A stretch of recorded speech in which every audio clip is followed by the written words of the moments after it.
Hello, this is Blaire Stanislao with the Happy Lion Center. Welcome to our podcast, Mystical and Infamous, where we have playful and easy conversations about anything mystical, getting to the heart of all things strange and weird. Join us in a bit of magical tomfoolery, spreading the alchemy of love and light. And now, we invite you to enjoy the show. And they come with a frequency, right? Like words or spells, they are vibrations. I mean, I wrote some children's books, and one of the books is The Power of Words. And I think that we should be taught that at a very young age, how much power are inside of words. And not only to each other, but to ourselves. I mean, how much of a conversation are we having in our mind in that language is towards ourselves? So if we don't understand that, you know, the words like hate and I can't, like, are limited belief systems that create a reality to hold us back. I mean, geez, like we've got to be having these conversations and sharing this education, because it can really set us up for success in this life in another way, like another idea of success, something that has us become sovereign, you know, and independent within our own thinking and feeling, and not have to have that come externally or be validated externally from us.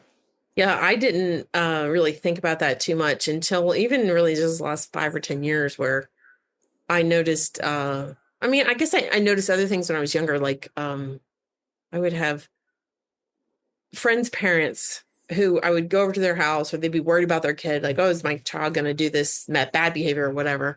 And then they'd say, oh, no, they're with Blaire. It's fine. And I was like, okay, I don't know what that's about.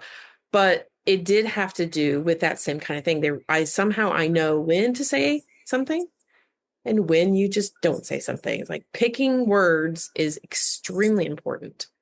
Greg Braden has a thing. I don't know if you've heard of this, but he has a little blurb. I'm sure it's out there somewhere, but he talks about some tribe somewhere, I'm guessing in Africa, and they have 25 different words for the color. I don't remember if it's green or blue, one or the other.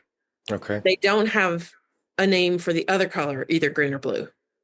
And then their dynamic of what their culture is like is completely changed by that. So you're talking about words like hate, or I don't know what you want to call. I mean, even the word racist, or any kind of insightful word does stir things up within people, and it could be really eliminated if that was not used.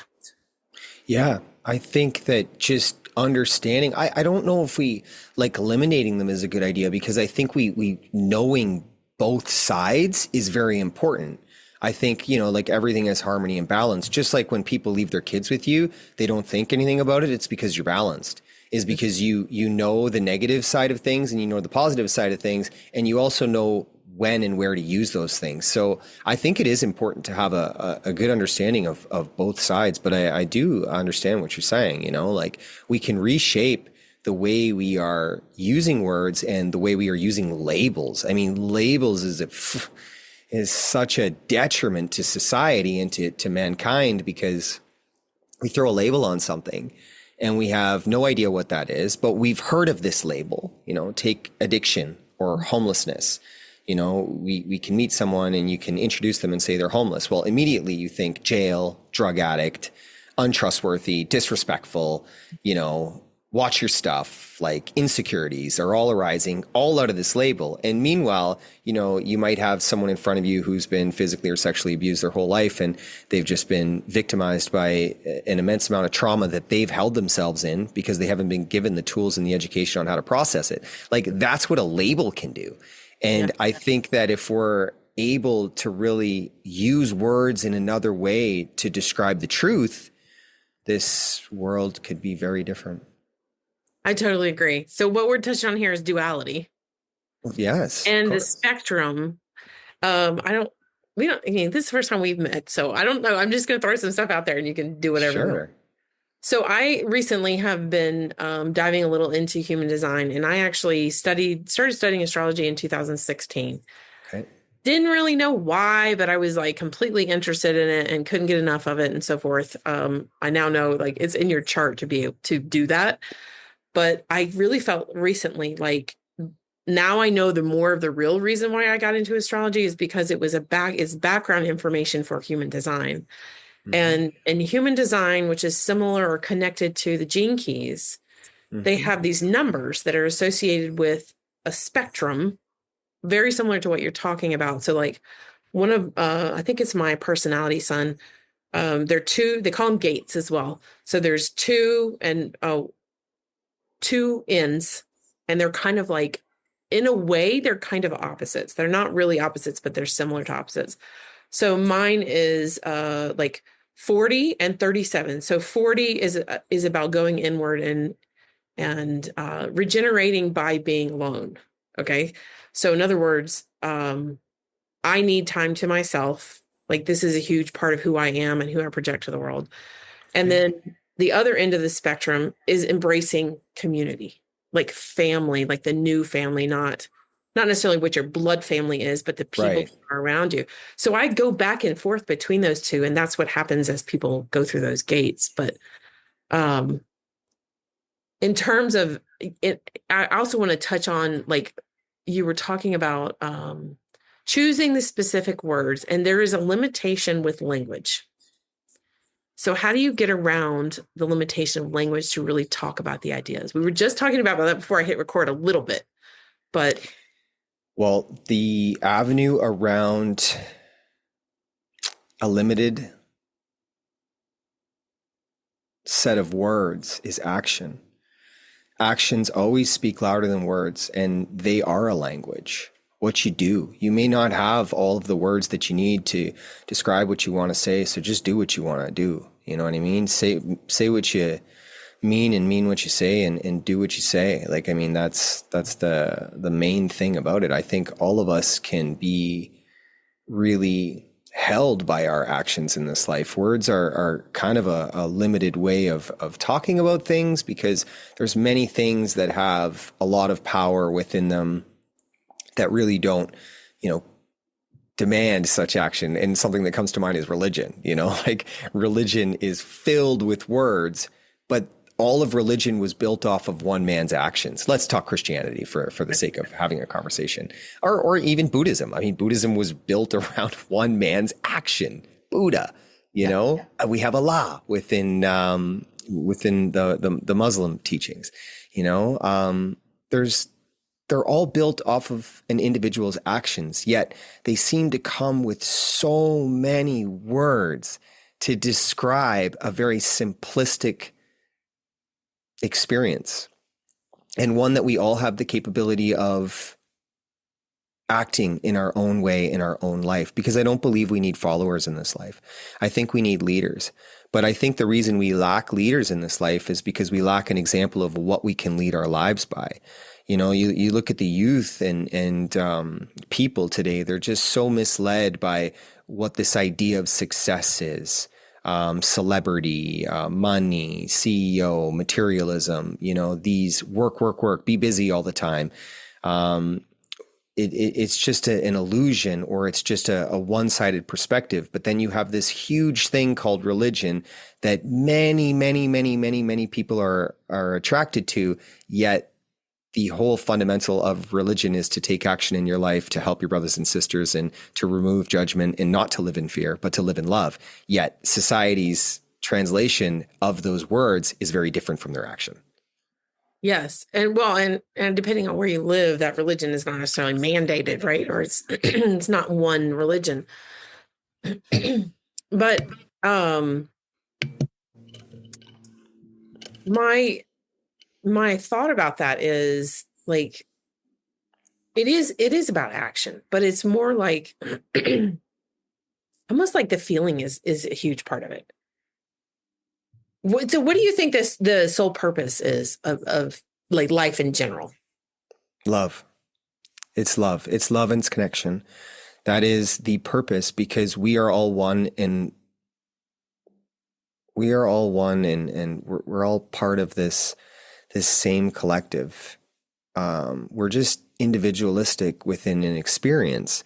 So we're all broken apart from the same thing, but the thing is love. It's that the source is love. This is what we find within all of us, which is why when many of us come together over one common interest, we can see the pieces of love all come back together, which is why there's a great demand for us to be divided within who we are and what we believe we can do. I mean, we're being misled to think that we're different based on culture, based on language, based on religion, based on color. And it's all an illusion because everything is from an external representation, when really what we are is beyond this. We're beyond the size and the color and the language and the culture and the tradition. Everything is the light within.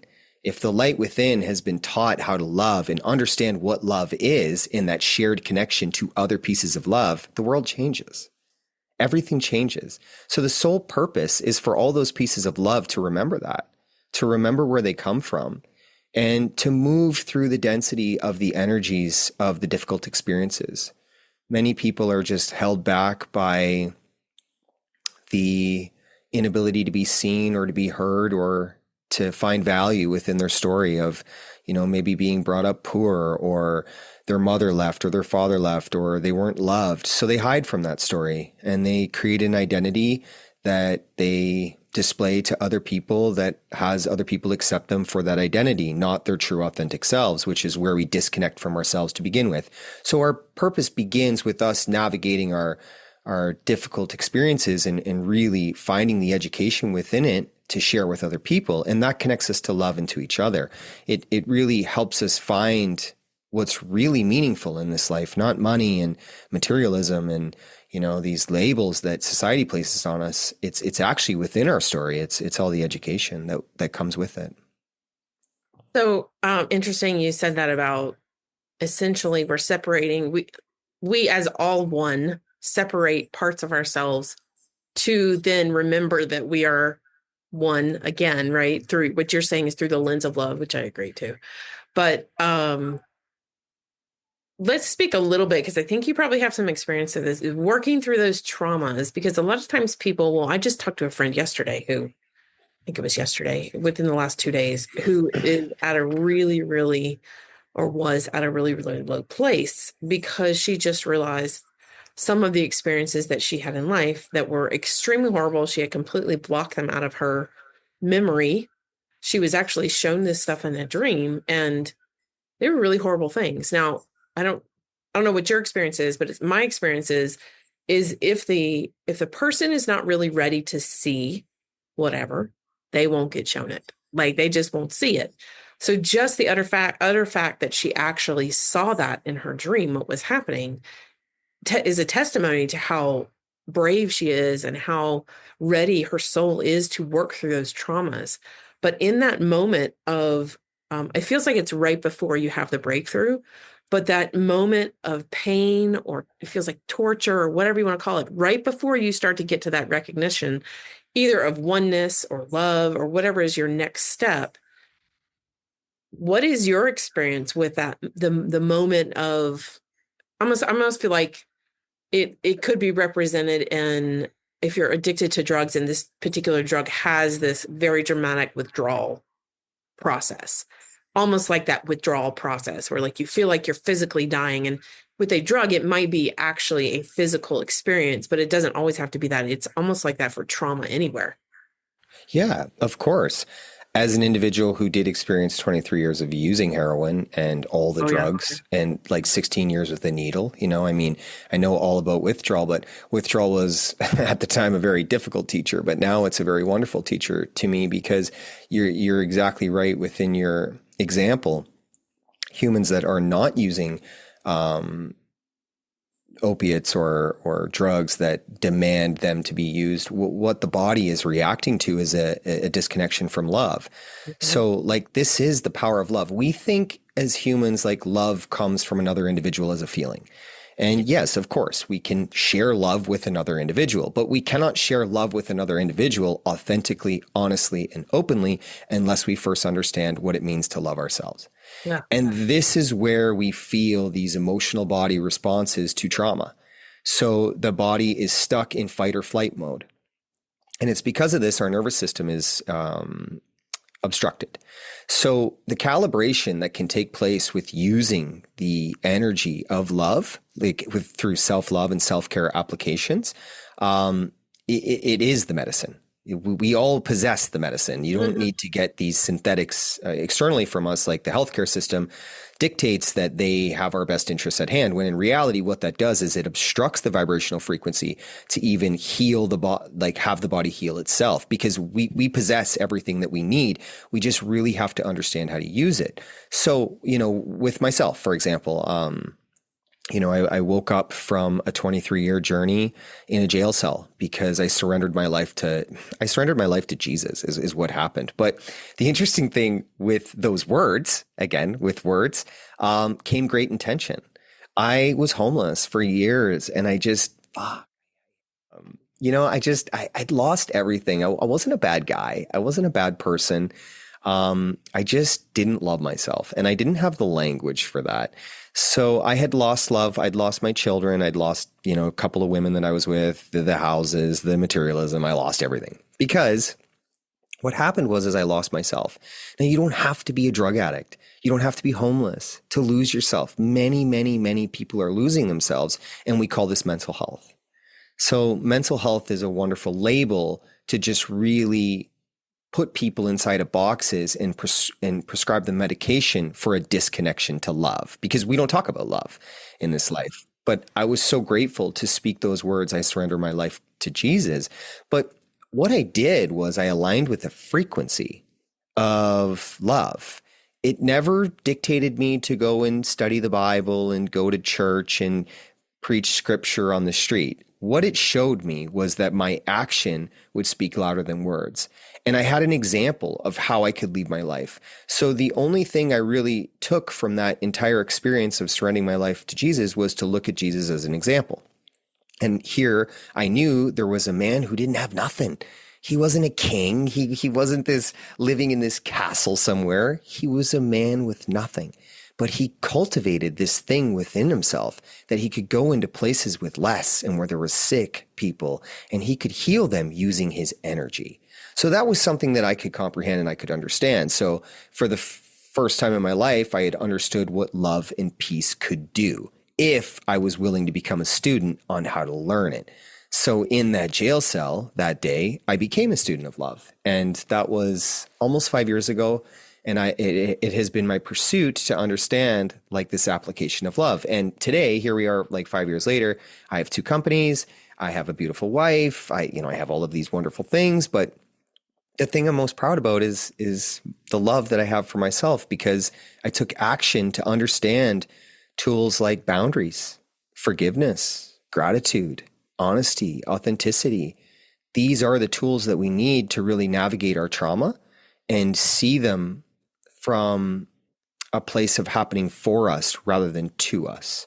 And that's a big one that people get lost in, the blame and victim mentality, which I can appreciate. It's something that society dictates as an acceptable measure of avoidance. Right. But I think we're in a culture of, I've never lived in the East, like Eastern world, so I don't know completely about that. I know a little bit about it, but at least in the Western world, we have this culture of going outward. And I would venture to say that you had what you just shared with us is an experience of, yes, okay, you use the substance, right? But you use the substance, I'm guessing, to disconnect, whether you were conscious of it or not. You're trying to disconnect. And part of that was feelings that you didn't enjoy. Mm-hmm. They weren't pleasant. And I would venture to say that, to be honest, it doesn't really even require a drug, because I see people constantly looking outside of themselves to find exactly what you were talking about. Mm-hmm. I know a teenager who is dating somebody, and this person that she is dating is kind of always reaching out for this. It feels like it's clingy to her, but it's very obvious that they're reaching out for love, right? Like they're reaching out for affirmation. They're reaching out to understand that they are okay. And that's where I think, at least in relationships, you wind up having those issues, is if you've got somebody who is very close to themselves and does understand that inner love. And then you've got somebody who's kind of, at least on some level, looking for that validation outward. You don't have a two whole the way I've heard it described is you don't have two whole beings coming together to experience life together. You have one who might be whole and then one who's still looking on the outside. And so is always clinging to these things that are outside themselves. But yet if they turn around inside, they'll find it. Right. Right. But they've not been given the tools in the education, which is why why we have the podcast. That's what it's to put it out there. Right. Exactly. And that's why I started mine as well. And that's why I did drugs. And I mean, this is why we have codependency. Like, drugs is not a problem. Like, addiction is not the problem. Addiction is a solution to a problem. Yeah. Yes. Yep. Like, it's not a negative. We don't need to make it any more negative than it already is. But the reality of the situation is always the truth. So where does the truth lie? Where did the attachment begin to become curated within one's life? And for me, in my family, like families all over the world, we do not talk about how we feel. And it's not that I didn't come from a wonderful family, because I did, but my parents were never given the tools of how to love themselves and communicate about that. So they couldn't teach me something they didn't know, because my grandparents never taught them that. Our generational trauma that we all carry is an inability to love ourselves and to avoid communicating about how we feel, which is why 80% of homes are experiencing mental health and addiction, and almost 80% of people are medicated in some form, way, or some way or shape or form. And that reality just really dictates something is very, very wrong. But it's not this big global problem. It's a personal problem. So if we are able to find solutions to these problems by, offering the tools and the education that those of us who have experienced these same detriments, but found and used love as a tool to alchemize these difficult experiences, I mean, this is it. And this is what we're showing up for. And a lot of people right now are experiencing these shifts, like you were talking about your friend with this dream. There's an awakening happening. Like there is absolutely an awakening happening, and it can't be stopped. No matter what anyone tries to do to try and avoid it, you can't. It's light penetrating the light body, which is the vessel. So it's bringing in information that recalibrate a nervous system and a connection to source. This is just the evolutionary process. We've not come here to this planet to retire and pay taxes. You came here to have all of the pieces of this thing called God. I don't like to say God, but like this source of love, let's say the source of love, to come all back together. This is what we're doing. But we have to do that within ourselves first, so that we know the importance of connecting with our brothers and sisters around us, because we're all part of the same whole. So when you have codependency issues, in so many different formats, it's more so an attachment issue. You look at like shopping or food or video games, social media, porn, reading, work, alcohol, drugs, nicotine, coffee, pick one. They're all the same. It's all the same. It's there to be used in a form to distract an individual from having an ability to process a feeling on the inside, because they lack the language. So these things externally from us have become solutions. But now, like you say, in these podcasts and individuals that have learned how to speak their truth, we're bringing the truth into what these substances and these attachments are actually doing to us. So, we're seeing a great awakening within people that were living very difficult lives, which is beautiful. It's a beautiful time. Yeah, it is. And actually, you touched on something. So as we talk about this, it gives me great hope. It always has, because I kind of have known this for a very long time. But how does that change the world? Like, I can remember being a teacher, and I had great hope in the years that I taught with those children, because of course, like every generation, their brains work differently than the generations before. Like, they utilize different parts of their brain. And so as we gradually stop, a lot of people call it programming, stop teaching them, this is how you do it. And, you've got to use your mind for everything and so forth. As they start to kind of become less programmed and they start to live in their heart, then we have adults who are better able to live in their heart and make their decisions from their heart. And what that turns out to be is a society of adults who are grounded and centered in that love, take steps forward from there, and their relationships are better. The things they produce are helpful to not only themselves, but society and humanity as a whole. And I think that's where there is hope for the future. Whereas if we were to stay in the old programming, like what our parents or our grandparents were to teach us, the way that they operated, not out of the heart, not with those tools that you're talking about, then yeah, we're gonna create the world that sometimes the news presents as doom and gloom, and this is all this is bad, that kind of thing. It is because we have people, avoiding their truth and afraid to be their authentic selves. And I think that any society that's built out of fear with this, looming overview of an entity and organization that kind of can control that fear through, organizations and establishments, we'll just call them that for the sake of the podcast. But you kind of look at that for what it is and you go, wow, like, why is fear so normal within our society? Well, because if you're afraid, you can be controlled.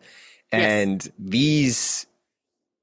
these practices of life through the generations have been crumbling each generation a little bit and a little bit more, because we start to see the reality of what's actually transpiring. I mean, you have or companies and organizations that are using money as a way to control and dominate mankind, when in reality, money is just a fictitious source. The only thing that allows it to have any value is a belief system. There's a belief system curated inside of people to say this fictitious thing, this little piece of paper, is worth this much. And the human life that doesn't have this little piece of paper that is worth this much is actually worth less. This organic physical being that was born into poverty and had no hope just because of its, circumstances and demographic. I mean, it's worth less. So I'm going to have you indoctrinated into this belief system, which is what the education system does. And, it's hard to carry on that education that our parents try to put into us. It's like, actually, you know what? That's not true. That's not good for people. And I actually don't think it's right for a baby that is born of poverty to not have any food or access to education based on these fictitious, pieces of paper. Like, so it really, changing the world is always been happening within us. It's just our truth. It's our truth and our connection to love that is our true power. Yet again, when we talk about these control measures of fear, they work very well. Like they do. They do, and it's almost like the what do you call that finger handcuff thing? Yeah, like Chinese cuffs or finger. something. Yeah, So the Chinese more finger you trap. pull, the tighter it gets. And I've thought about this a lot. So the money thing, I totally am. I mean, it even goes in religion, like or government or whatever you want to call it. There's like, okay, there are people who are, let's put a quote, at the top. Mm-hmm. Right. They're at the top of the organization, and they like being at the top. They like the power. They like whatever. And so they're going to continue to perpetuate this belief structure around money has value. You don't have freedom unless you do that, or we protect you, or whatever it is.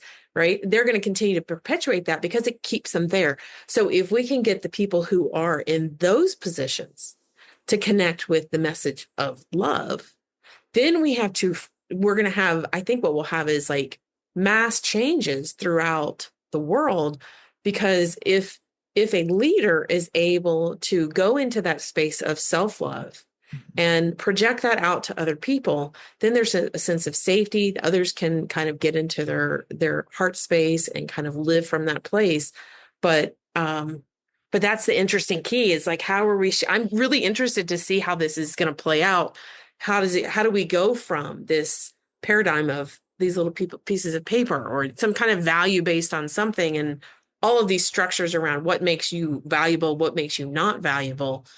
And there is a time I feel like we can see it actually evolve into becoming more of humanity. And this is also in the Gene Keys and the Human Design, and I don't remember which one it is, but there's this concept that letting go and operating from the heart space for someone who is not able to do that or is not familiar with it is really scary, because what if things aren't organized?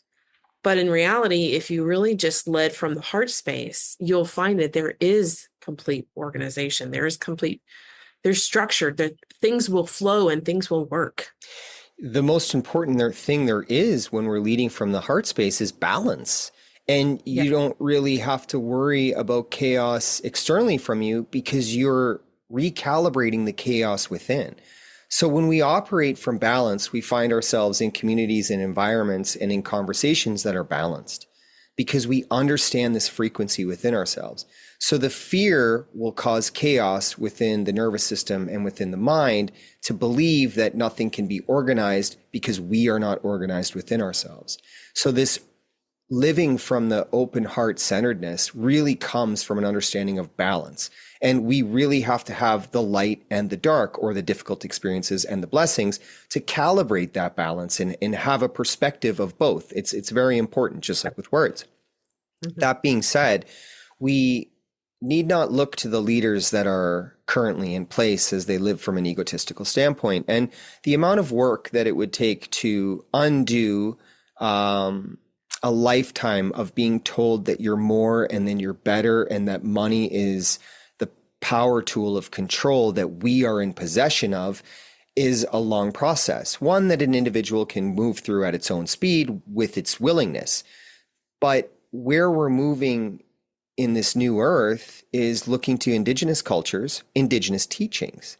So we have indigenous teachings that can help us organize communities and live back on a land-based model. Now, that doesn't mean that we won't use modern technology, but it doesn't come in the format of these computers and the cell phones, which are completely detrimental to mankind. It comes more so in harnessing free energy from the earth and using the energy of the atmosphere to grow an abundance of food that is clean and free from GMO. And we curate the nature as we tap back into our connection with it. And we understand, it's just like the movie Avatar, that we are so connected to this source, this frequency, this energy that is right under our feet and provides this beautiful thing called life, that we as a whole are able to thrive. And we don't, like, these systems are just effective. They only keep a small number of people in power and the rest of us, under its thumb. But that's changing. Like, we're moving out of it. This time is very difficult, but it's so beautiful.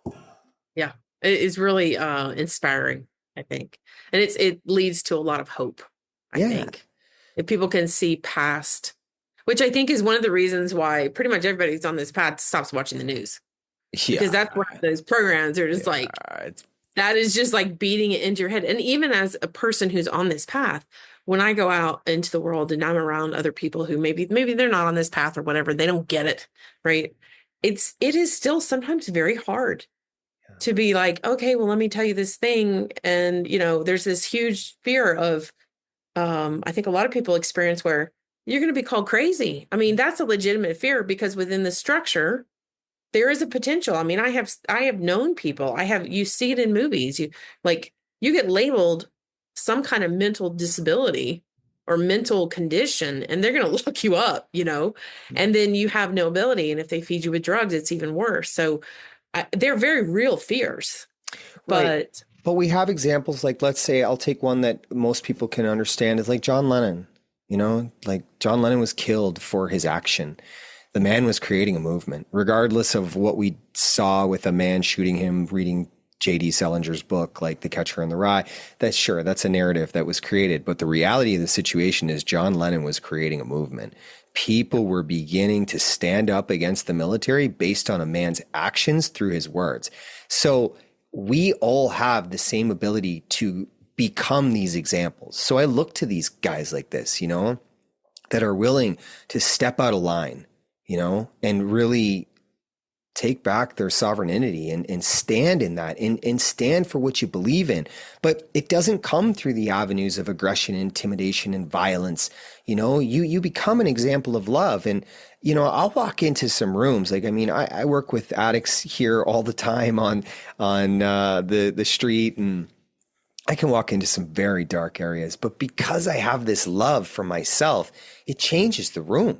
It changes the area because it's infectious, because we are vibrations and frequencies. So if we can curate this within us, somebody who might call you crazy, you walk into a room and they see you and they see your example, they might go, they're lost for words because that word doesn't have any value. It's not valid anymore. They can't call it that because they're like, what the hell does this guy have? That happens to me all the time. Like, how do you have this thing? Which is why we're starting to create this 6-week course is myself through my difficult experience and my alchemization of my densities, my dense emotional misunderstanding into this beautiful transition of light. I've got like 8 other people that have the same kind of stories, different, all within their, not all addiction, because it's not all addiction, right? It's so many different things, mental health, physical abuse, sexual abuse, trauma in so many different forms. So I've got like 10 people that are all coming in and all of us are throwing our best tools in there. Everything that we have that helped us overcome and alchemize these very difficult experiences and live authentically in this place of love, we're going to give it to people. So this is what we're working on right now. Thanks for listening to this episode of Mystical and Infamous podcast with the Happy Lion Center. Send requests for topic discussions, questions, and comments to podcast@happylioncenter.com. That's podcast@happylioncenter.com.